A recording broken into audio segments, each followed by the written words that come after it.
5 पे आते हैं हमारे दिनेश लाल यादव निरहुआ। इनके पास अभी तक 7 करोड़ 67 लाख कुल संपत्ति बताई जाती है मीडिया रिपोर्ट के अनुसार। वहीं चौथे नंबर पे आते हैं हमारे खेसारी लाल यादव। इनके पास 12 से 15 करोड़ रुपए का कुल संपत्ति बताया जाता है।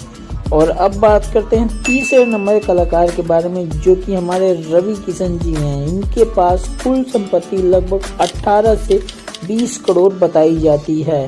अब वही बात करते हैं दूसरे नंबर भोजपुरी कलाकार के बारे में, तो ये हमारे बाबू मनोज तिवारी। इनके पास अभी तक लगभग कुल संपत्ति 30 से 32 करोड़ बताई जाती है।